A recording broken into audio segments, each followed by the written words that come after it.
Salut à tous et à toutes, c'est Yorisama, et on se retrouve pour un nouveau Yugi Trivia, et celui-là vous me l'avez beaucoup réclamé, ce sera donc une vidéo sur les dragons des pactisans de Yu-Gi-Oh! 5Ds. Cette notion est au centre de l'histoire même de la série, donc, comme d'habitude, une alerte spoiler est de mise. En effet, la série s'appelle 5Ds pour 5 Dragons, mais il existe bel et bien 6 dragons, et donc 6 pactisans. Yusei, Jack, Crow, Aki, Luca et Lua. Ils détiennent chacun un dragon, chacune une partie du dragon cramoisi, une entité cosmique, ainsi qu'une marque qui symbolise leur appartenance à ce groupe d'élus et qui, combinés, forment un symbole représentant le dragon cramoisi. Au début de la série, seuls 4 pactisans sont connus, Yusei, Jack, Aki et Luca, le 5e ayant été par le passé Rutger Godwin, premier détenteur de la marque de la tête et devenu pactisan des ténèbres au moment des événements de la série. Yusei possède à l'origine la queue, puis obtient plus tard ladite tête, tandis que Crow obtiendra justement la queue à ce moment-là. Jack possède les ailes, Aki les pattes arrière, Luca les pattes avant, et Lua obtiendra la 6e et dernière marque, créée pour l'occasion vers la fin de la série, à savoir le cœur. Ces deux dernières marques sont d'ailleurs entremêlées dans la grande marque, symbolisant ainsi le lien entre les jumeaux. Maintenant que le contexte est posé, passons aux dragons en eux-mêmes. Comme pour les dragons Dark 5, je ne parlerai que des dragons de l'animé 5Ds, pas du reste ou très peu, et en particulier pas du manga, que je n'ai pas lu.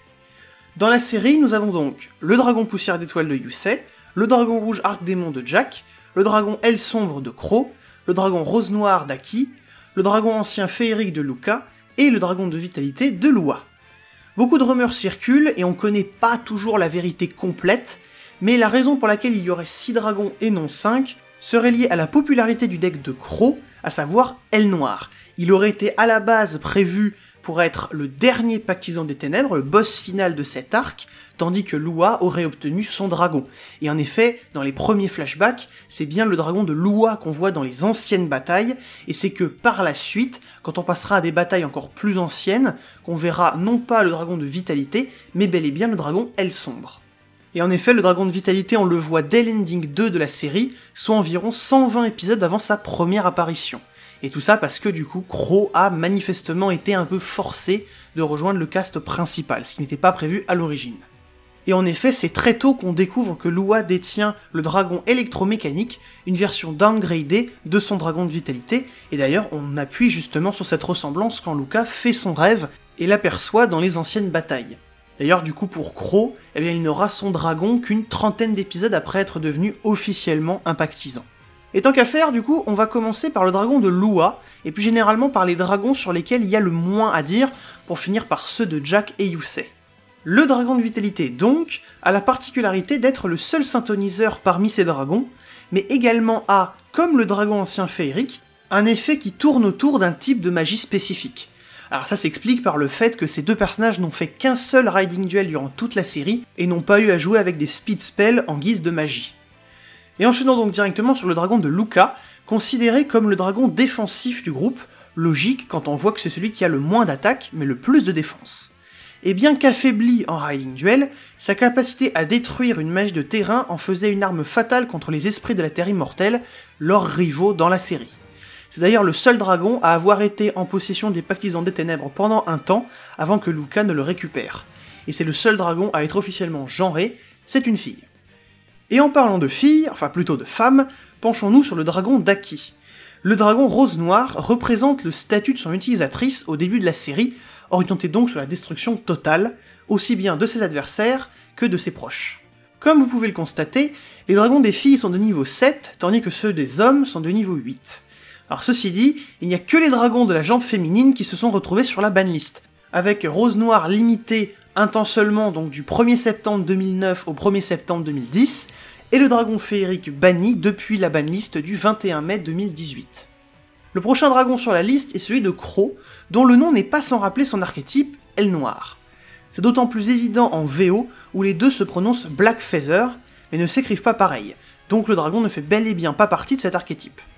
Son inclusion un peu à l'improviste dans ce groupe se voit d'ailleurs dans son attribut, le même que celui du dragon rouge arc-démon, alors que les 5 d'origine ont tous un attribut différent. Son effet est là aussi une représentation de Crow, et même Pearson, son propriétaire d'origine, dans leur volonté de se sacrifier pour les autres et encaisser les coups à leur place. Passons désormais au duo de tête, en commençant par Jack et son dragon rouge Arc-Démon. A partir de là, on part sur les dragons qui ont des évolutions, et beaucoup sont en commun, donc on va les voir séparément, puis finir ensemble, pour ensuite légèrement revenir sur un aspect plus individuel, vous allez voir. C'est le dragon avec la plus grande attaque, normal puisque Jack joue un power deck, et que c'est un concept récurrent chez son personnage. De plus, il a 3000 points d'attaque, ce qui est extrêmement classique pour un ace de rival. Il est également le seul à faire partie d'un archétype préexistant, les Arc-Démons. Lui aussi a des effets axés sur la destruction, ce qui rivalise parfaitement avec le dragon de Yusei, le poussière d'étoiles, qui lui représente Yusei dans sa volonté de protéger ses amis, quitte à se sacrifier. Ce dragon a justement plusieurs particularités par rapport aux autres aces. Il a 2500 d'attaque et 2000 de défense, ça c'est classique, mais il est de niveau 8 et non 7, et est le seul à n'être ni lumière ni ténèbres. Il est également le premier à venir de l'extra deck, et à être un monstre à effet. Il possède également un artwork alternatif, voire même une version en miroir temporaire, lorsqu'il est capturé par Paradox dans le film. C'est de là que vient sa version corrompue, seule de ses variantes à être ténèbres, et seul monstre corrompu à avoir gardé son effet d'origine dans le vrai jeu. Mais maintenant, place au parallèle entre le protagoniste et son rival, car il y en a pas mal. Tout d'abord, ils partagent une évolution mode assaut, mise en avant dans un OAV non canon, ainsi qu'une version majestueuse. Créés grâce au dragon majestueux, ces monstres sont des miracles du dragon cramoisi et principalement designés pour combattre les esprits de la Terre immortelle en annulant leurs effets, ce qui permet donc de les attaquer.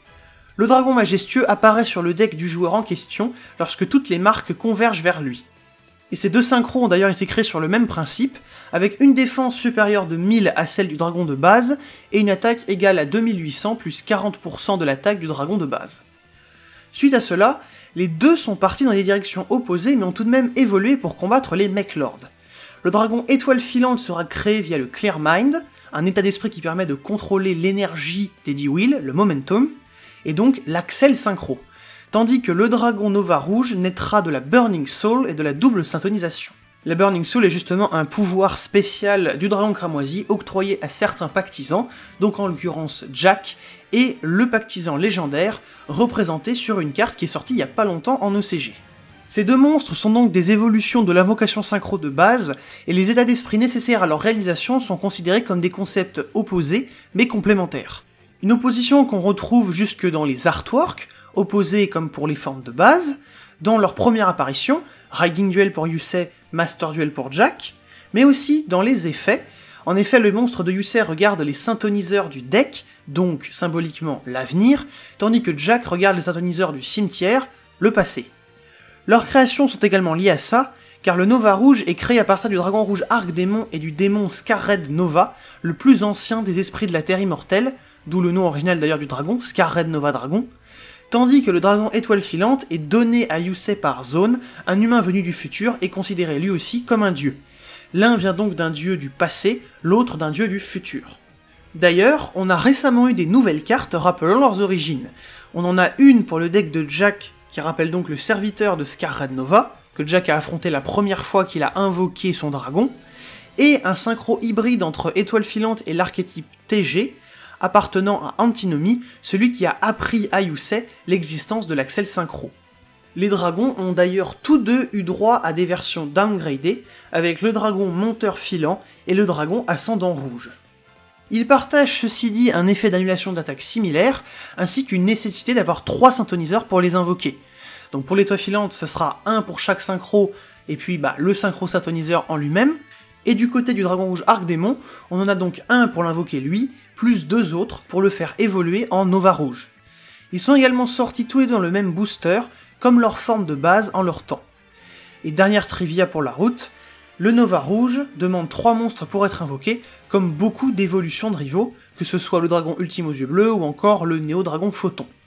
Il a d'ailleurs reçu lui aussi encore une nouvelle carte, cette fois-ci une évolution du Nova Rouge, le dragon Super Nova Rouge, qui lui demande 3 syntoniseurs. Une première. Et terminons enfin en ne regardant que les monstres de Yusei, car il a bien d'autres évolutions dans cet aspect cosmique. Les attaques multiples du dragon étoile filante peuvent rappeler les pluies météorites, mais après l'Axel Synchro vient la Delta Axel Synchro et le Top Clear Mind, une version avec non pas 2, mais 3 monstres synchro en matériel. Le dragon Blazar Cosmique est donc cette version du dragon Poussière d'étoile, et ses besoins au niveau matériel synchro se retrouvent dans son artwork, qui dépeint 3 anneaux. Bon, j'en parle ici bien qu'il ne soit pas apparu dans la série directement, car malgré tout, c'est de là qu'il vient. En effet, les modifications dans le temps effectuées par Zone ont indirectement provoqué la création du monstre que l'on verra juste après, mais dans la timeline d'origine, c'est bien le Blazar que Yusei est censé obtenir. Un Blazar est d'ailleurs, pour la faire extrêmement simple, un quasar compact. Et qu'est-ce qu'un quasar justement? Eh bien ce sont les entités les plus lumineuses de l'univers, une région compacte entourant un trou noir supermassif. Bon, merci Wikipédia. Mais c'est aussi ce dragon, le dragon quasar filant, évolution finale du dragon poussière d'étoile, assez ironiquement invoqué avec tous les dragons des pactisans, sauf le dragon poussière d'étoile. Il a en effet été créé lors du duel de Yusei contre Zone, où tous les pactisans avaient donné leur dragon à Yusei. Il les a alors utilisés tous les 5 pour invoquer ce dragon ultime avec une limite over Axel Synchro et le statut over Top Clear Mind.